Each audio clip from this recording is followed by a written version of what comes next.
It is one of Court TV's most legendary trials, the Menendez brothers, Lyle and Eric. In 1989, their parents, Jose and Kitty Menendez, were murdered. It was a shocking crime scene that looked like a mob hit. Jose and Kitty were shot several times with a shotgun as they sat on their couch eating ice cream and watching a movie.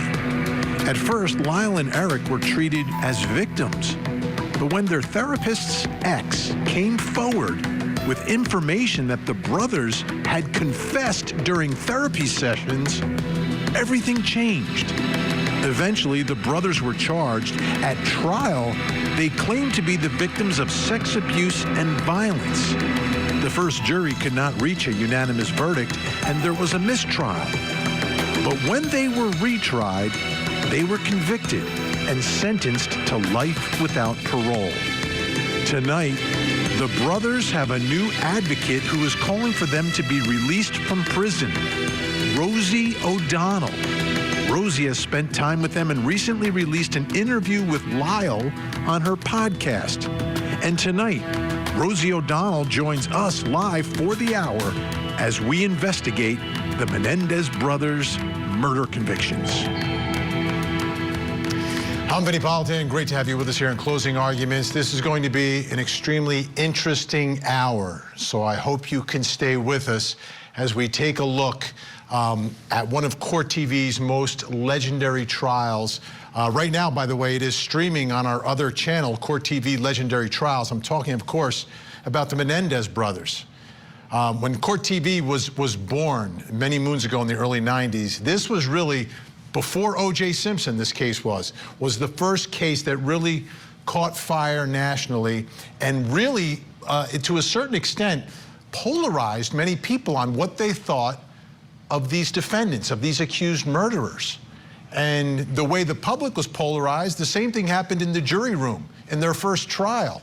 They had two juries for the first trial, one for each brother, but none of them could reach a unanimous verdict in the case.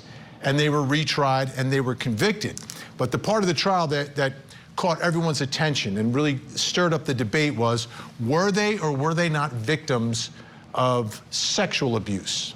Were they or were they not the victims of the violence of their father, Jose Menendez, the man in their lives who controlled everything that they did?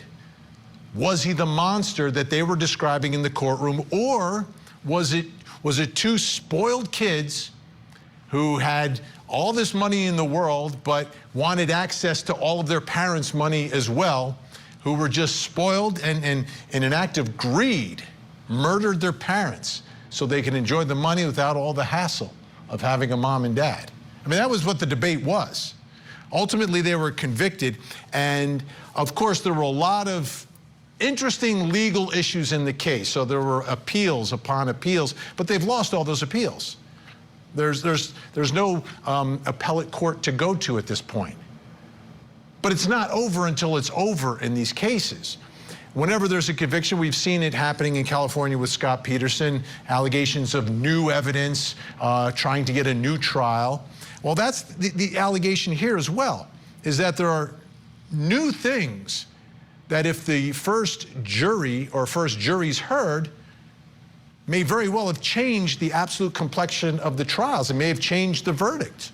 So with this new evidence, the question is, do they deserve to be released from prison? Do they deserve a second trial? Or is it, again, going to be another attempt to be released that will go without any relief? But this is real, because there's two new things that are pretty significant. The first is, remember the allegations by the brothers that they're victims of sexual abuse. People are like, what? Really? Where did that come from? Well, now their father, Jose, was a big-time music record executive.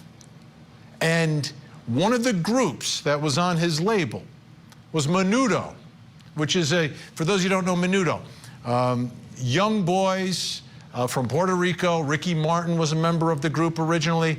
And then they would replace the members with young kids, always.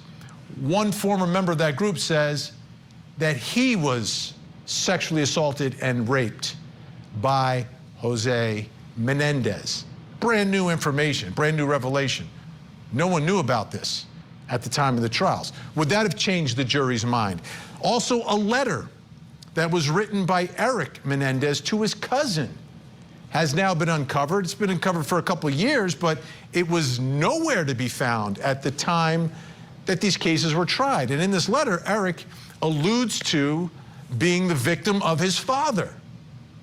And that was one of the issues for the jury. Are they really telling the truth, or are they just making this up because they got caught? So that's what we're going to talk about tonight, because someone else is talking about it. Joining me tonight, comedian, actress, author, producer, television personality, and now the host of the Onward podcast, where she is talking about this case. Rosie O'Donnell joins us. Rosie, great to see you tonight. Good to see you. How you doing? I'm doing well. Welcome to our world of true crime, justice, and trials. Is this something that has always been a passion of yours, or is this a newfound interest because of this particular case? Well, you know, it's interesting, Vin. You know, years ago in 1996, when my talk show started, I received a letter from Lyle Menendez, a very long, involved, beautifully written letter that said that he had heard something I said in his defense back then, talking about the case, and he wondered if I had lived through something similar. And at the time, it was a very jarring conversation, and it kind of scared me. And I don't know that I was ready to discuss things, private things that, you know, belonged in our family. And I talked to Barbara Walters, who had just interviewed them at dinner with Cindy Berger, and she said, "Oh, Rosie, he's a manipulator. You don't want to get involved with him."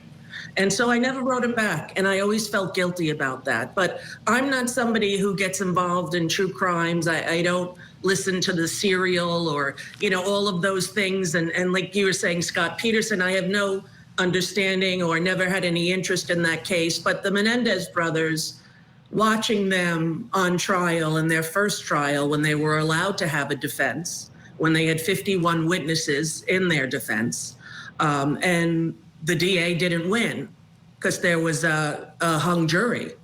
So what happened is they decided, the DA, whether or not this is legal, you can tell me, that at the second trial, presided over by the same judge that had been presided over the first one, the boys were not allowed to use any sex abuse evidence.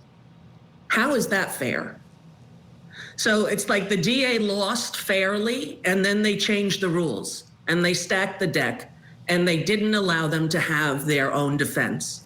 So I go about my life. I'm not following the case at all. And I see the new documentary, Boys Betrayed, on Peacock, where Roy from Menudo was telling his story. And I felt compelled to reach out to them and say, I know what it's like to grow up in a family with that kind of dynamic, and I want to understand what happened more fully, because I believe them. I believe that they were incested, and there's a lot of evidence to prove that they were. There's physical evidence, there's photographs, there's cousins and first-person accounts. So I wrote a little TikTok, did a little TikTok, and then Lyle's wife, Rebecca Menendez, reached out to me and said, Lyle would like to talk to you. And that was in the spring, and we've been talking a lot and come to know each other. And I support who he is as a person and what he's done. And I feel 34 years for a crime that occurred at a time when our culture was not ready to believe that fathers raped their boys as well as their daughters. And I think that if Eric was a girl and Lyle about to go off to his second semester in Princeton, the secret of incest is revealed 5 days before the murder. It's crazy, a tinderbox, a house full of incest and secrets. All the secrets were revealed, and 5 days later, their parents were dead. That doesn't seem to me like premeditation. So let's get to some of this new information. And I want to start first. You spoke on your podcast with Lyle Menendez about this letter that Eric had written. And let's take a listen to that first. my father's sister, her son, Andy, Eric used to correspond with him in the early 80s and late 80s, I guess. They were both teenagers.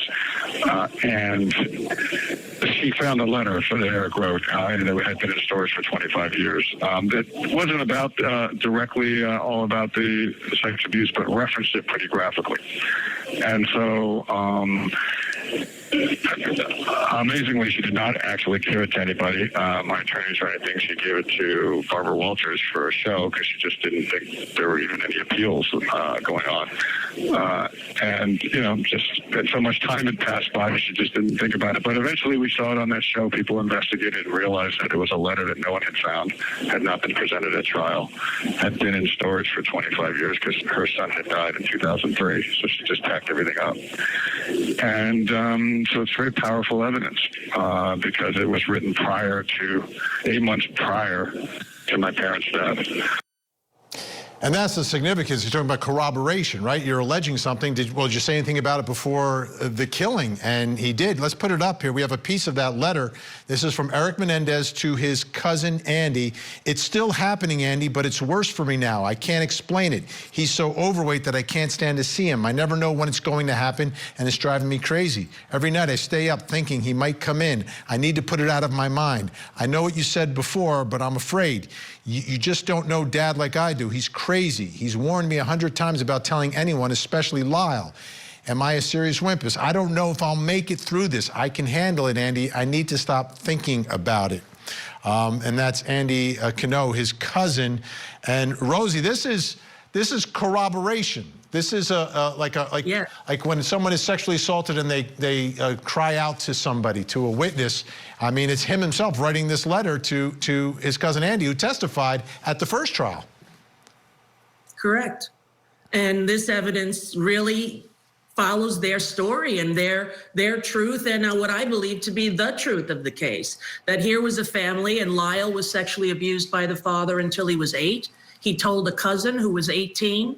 That cousin talked to her mother, the mother's sister, and it stopped. But what he didn't know was that the father had started with his 5-year-old brother.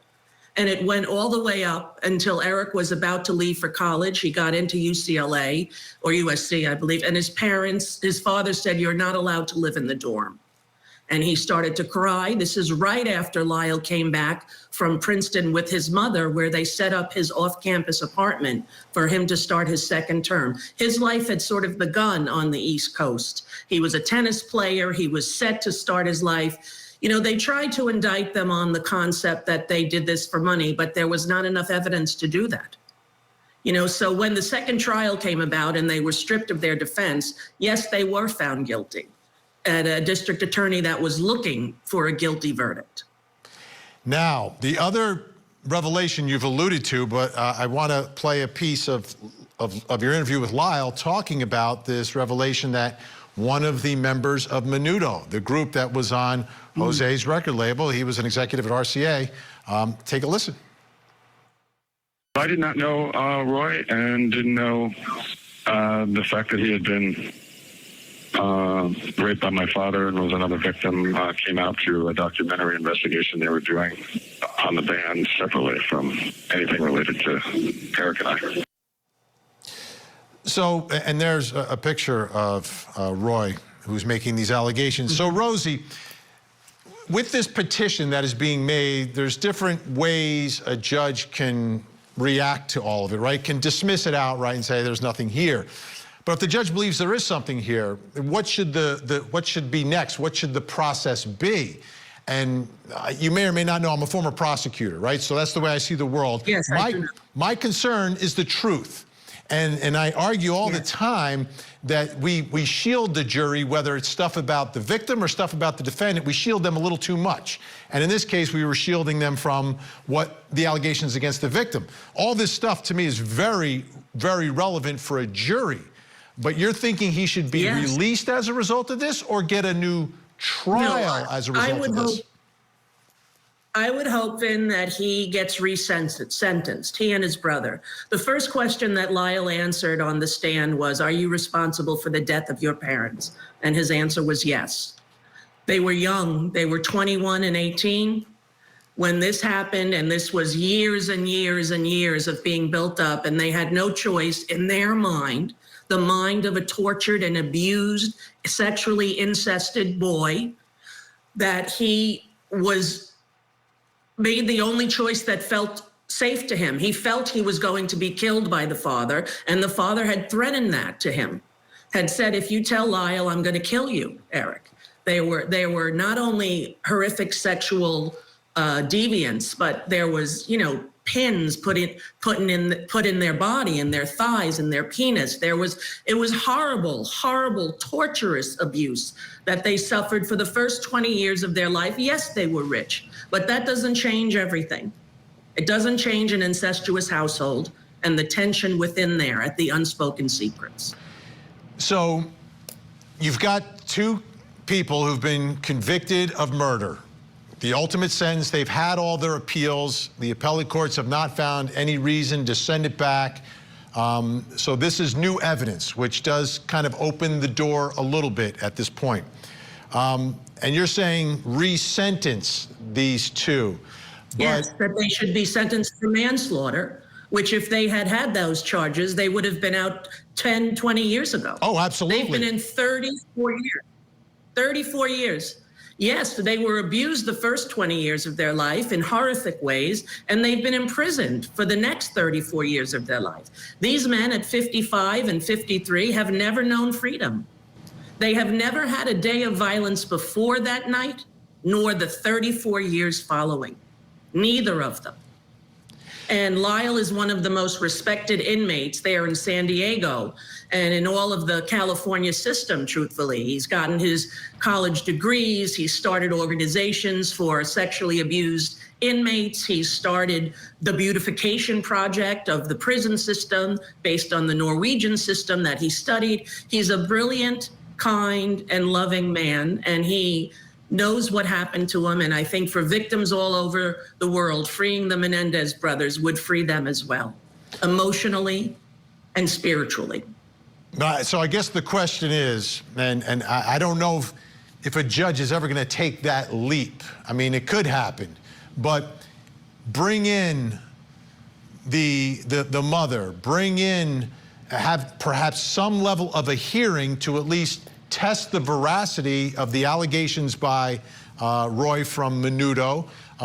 Take a look at this letter, verify that, and then the question is, how do you get, though, from being a first-degree murderer to be resentenced? You have to be recharged. I mean, if the prosecution doesn't agree to it, there is a line to resentencing, especially for children, for people who are considered children without their brains fully formed at 26, I believe it is. And they were 21 and 18. So there's a special track on that for resentencing on people who fit into that, who's committed their crime before 1990. And the men committed their crime in 1989.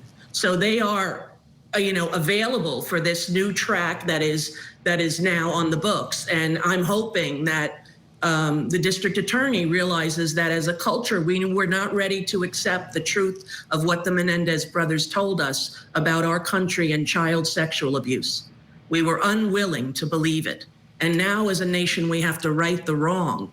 We made a wrong judgment on these boys, and the district attorney's office acted in a way that was unethical.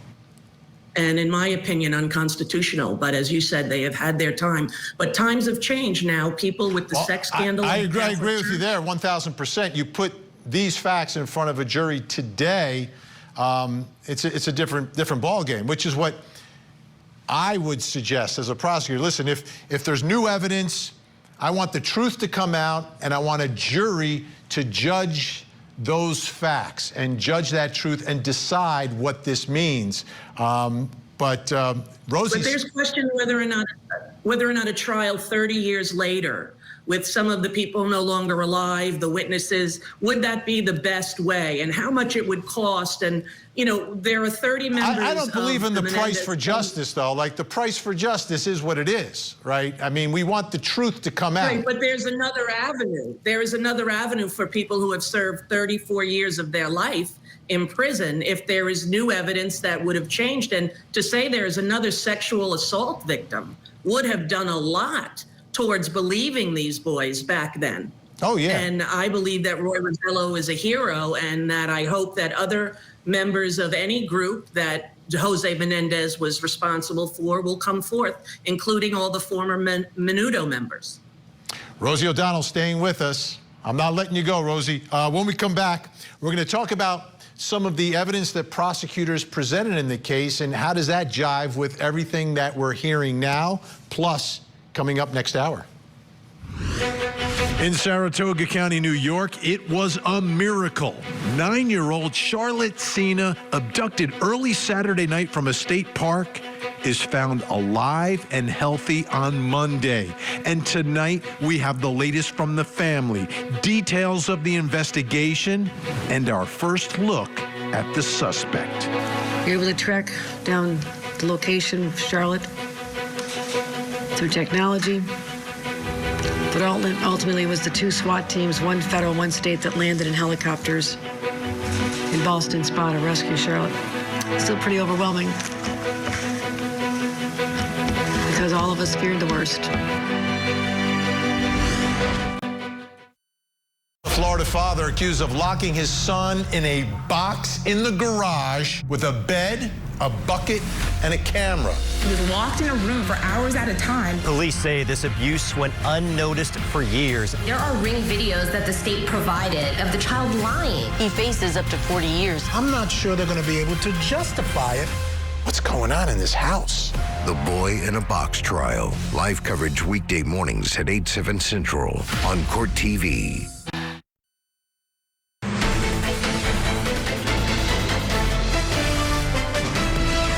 Shortly after the killings, Lyle Menendez began to spend money, a lot of money. On Thursday, August the 24th, he, in the company of his brother, purchased 3 Rolex watches and some money clips. On September the 8th of 1989, 19 days after the killings, a life insurance policy which had been procured earlier by Jose Menendez was paid to the defendants. The policy cumulatively was for $650,000, and over a period of a week between September the 8th and September the 15th, $325,000 was paid out to each defendant. Lyle Menendez returned to the Princeton, New Jersey area after a memorial service for his parents, which was held in Los Angeles on August the 25th of 1989. Lyle Menendez had been a student at Princeton University in the spring of 1989, and the family had lived in the township of Princeton before moving to California earlier. During the initial few days of his stay in Princeton, Lyle Menendez hired bodyguards to guard him. Lyle Menendez and his bodyguards traveled around Princeton in limousines during this period. There's a piece of the opening statement in the first trial against Lyle Menendez. There were 2 juries in that first trial, 1 for each brother, but just 1 trial, and there were times when the jury came in and out, and you'd have 1 jury in, 1 jury out. But that was part of their argument, was these 2 young boys, the motivation was the money. They wanted the money. You know, there was the life insurance plus all the other assets that Jose had made through the years as a very, very successful music executive. Rosie O'Donnell, host of the Onward podcast, who has spent a lot of time with the Menendez brothers, is still with us. Rosie, let me ask you about this. Some of the evidence in the case, and as a prosecutor, this is what gives me pause from just saying sentence to time served versus, okay, if there's enough new evidence, let's have a jury look at it and make the call here. For me, it wasn't so much about the spending, it was about what they did beforehand, the planning of it all, the purchase of the guns with a fake ID, using someone else's name, making it look like a mob hit, shooting out the kneecaps, then hiring bodyguards after the killings to make it look like they still feared for their own lives, that someone's out there to get the Menendez family. And then allegations that Lyle tried to get someone to lie about what happened here. So when I put those pieces together, it makes me hesitate a little bit to just say, okay, time served, you're a victim of abuse. Well, Time served 34 years for the killing of the people who had sexually tortured and abused them for their entire lives. And it infiltrated into that family. And as I said, it was a tinderbox. And when Eric was finally told that he could not go to college, that the father would keep him a sexual prisoner, he told his brother what had been happening. The mother admitted that she knew it all along. And 5 days later, they were dead. It wasn't that they were premeditated for months making a plan. This happened, they feared for their lives, and they went out, and what the first person who came into the bloody crime scene saw was that this was rage. This was rage. And it looked like a mob hit because of all the violence and rage. But can you imagine if you were them and you finally got freedom from it all? They lived a rich life their whole life. The father would wash them in gifts. They had many Rolex watches. Those were not their first nor their last. They were a wealthy, rich family, and the father liked to present them as such in public, in spite of the horrors that were going on in the house. So do I think their trauma response to spending all this money after they finally were freed from that captivity? I think it's a trauma response. I don't think, they tried to get them a case that they were doing it for money, and they could not get the indictment for them. The grand jury said, no, there's no evidence of that. The fact that they were spending as they had been spending, and also the amount of trauma they were in. When they first killed their parents, they sat down and waited for the police for hours. They did not know that the police were not going to show up. They didn't even have a plan for what happened after. They were waiting for the cops to show up, and they were going. And then Eric descended into some very serious emotional, they just killed their parents. Even though they're the parents that abused you, they're your parents. That's a trauma. And, their lives were full of trauma. And except for that night, Vinny, they have never had a moment of violence. Aside from that night, 34 years. They have been excellent prisoners. Lyle actually gets conjugal visits because he had a clean record for 15 years. For 15 years. So I think we need to relook at this with new eyes. We need to look at the culture that was so unaccepting of this fact, of this truth, of this horrible statistic in our society about children who are sexually assaulted and incested by the people that love them most. And what happens to them as a result. 300 children kill their parents every year, but far more parents kill their children. And it's the ultimate taboo to kill your parents, far more much of a taboo than incest. And they were willing to do anything they could to save their own lives right after that happened. 5 days. My father's been raping me. I'm telling you, Lyle, he told me never to tell you. The mother says, I know, and you're guilty, and you did it, and you liked it. Lyle flips out, tells the father, you're not going to touch my brother again. Fights and yelling ensues. They go on a boat trip. They sit separately. They don't even talk to each other. They were terrified. And if you believe they were abused, you can understand why. And now there's new evidence of this pedophile rapist who raped Roy Rosello. And it's very, very effective testimony. I want the folks to hear, Rosie, I want folks to hear another piece of your podcast where you're talking to Lyle about that time, this point in time just before the killings.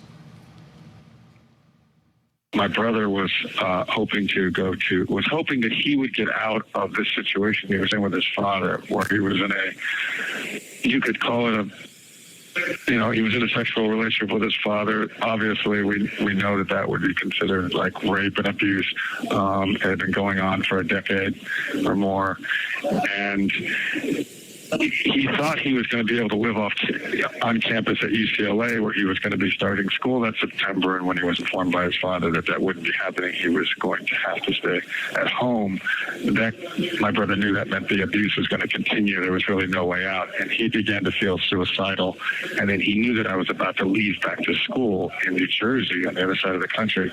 And so before I could leave, he felt the need to sort of cry for help and tell me what had been going on. And that kind of cascaded into this last couple days before what happened, of me confronting my father and trying to rescue my brother from that situation, and that going horribly bad, and threats back and forth, in terms of me threatening to expose my father, and then my mother entering it, letting us realizing my mother knew, and arguments with her, and our level of fear, and just overwhelming, really, emotion, and just led to just horrific, life-changing events. So this is the part that I think a lot of people are going to focus in on. He's about to go to UCLA. You're a freshman in college. You live on campus. I mean, that's part of the whole transition period. Now, he's getting an apartment. Some kids would say, hey, that's a plus. I don't want to live in a ratty dorm. I get my own apartment. Are you kidding? Down in LA, that's awesome. But what they're saying is this was Jose's way of keeping control of his son and putting him in a place where he would still have access to him. Yes, completely. He was telling him, you will never be free of me. This is a boy who he controlled and raped nightly since 5 years old. Do you think that that boy has any sense of freedom or self-autonomy or desire to live with the knowledge of what's happening to his own father? Were they in therapy as children at all? Like, I don't know. I'm not aware of that. I haven't asked him that. I don't think so. I think that Lyle is a bit more of the alpha, and Eric is much more sensitive and an artist, true and true. And you look at Lyle and you see a businessman with a social conscience trying to improve the life for prisoners, and have his life there without the possibility of parole have meaning for him still. It's a pretty phenomenal account of how both of these men chose to spend their time. And they were just reunited in 2018 after, again, all of these years without a mark on his record. When they asked Lyle, is there anything that would help? And he said, could I please be with my brother again?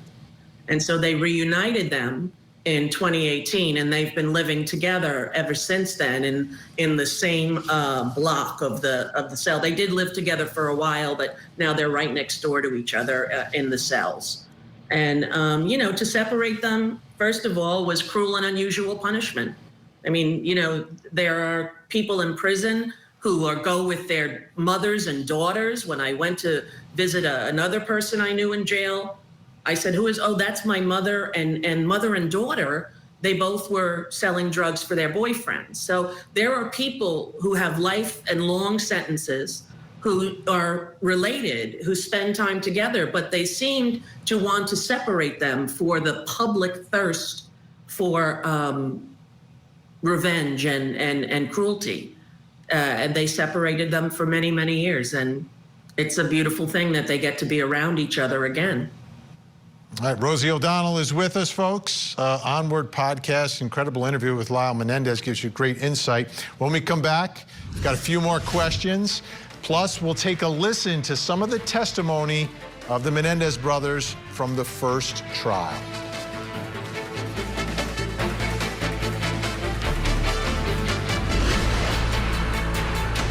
Of the Menendez brothers. Accused of gunning down their own parents. I've heard of very few murders that were more savage than this one was. Was it a vicious murder for money or a means to escape from a dark family secret? My client was sexually molested by his father. Relive the riveting testimony of brothers Lyle and Eric Menendez. Why did you kill your parents? Because we were afraid. The trial of the Menendez brothers. Weekdays 4 to 8, only on Court TV. Legendary Trials.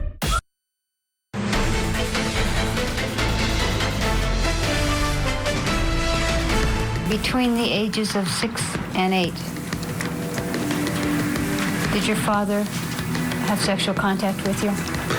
Yes. And how did it start?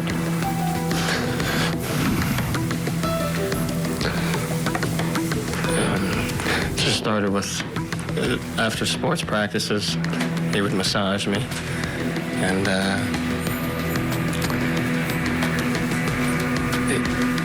we would have these talks, and he would show me, and he would fondle me, and he would ask me to do the same with him, and I would touch him, and we would undress. My dad came in and told me to take off my clothes and to kneel on the bed, and he closed the blinds and he put the slide underneath the door like he always did, and he told me to bend over the footboard. That was the first trial for the Menendez brothers. The result of that was a hung jury mistrial. There was no conviction. Second trial, there was, but the second trial was a little different. Take a listen here to a part of Rosie's podcast, the Onward podcast, where she interviews Lyle about that second trial. We really came into the second trial in a very different position in terms of the public. And the DA and the same judge that presided over your first trial was the presiding over this trial. And they decided together that they would not allow any evidence of the sexual abuse to be used in the second trial? It was extremely limited, so it put Eric in a position to just sort of have to take the stand and talk about it all without any real supporting witnesses and family members that knew about it. So, of course, that made it much harder for the jury to know what to believe, and then you had the prosecutor that they changed the prosecutor to somebody who was more aggressively willing to say that things were just not true, even though I think he knew that probably wasn't the case because he had excluded a lot of the evidence that showed that certain things were true.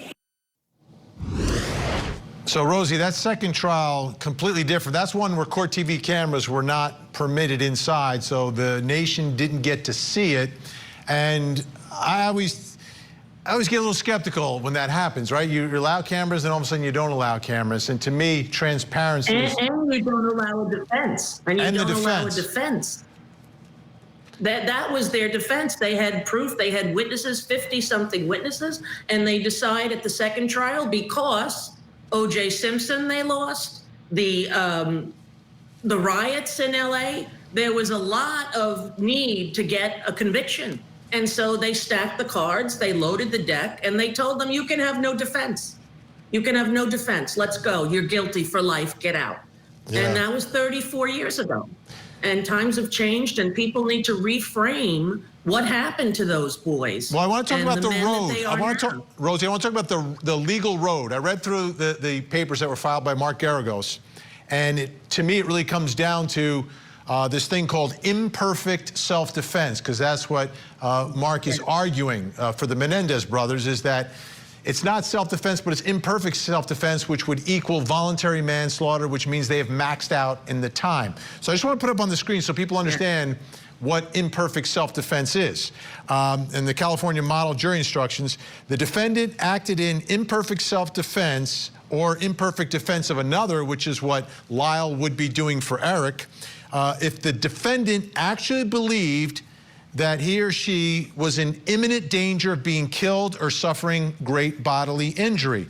So you have to actually believe that. You have to have an honest belief, and then you have to actually believe the immediate use of deadly force was necessary to defend against the danger, okay? And if one of these beliefs is unreasonable, then it's imperfect self-defense.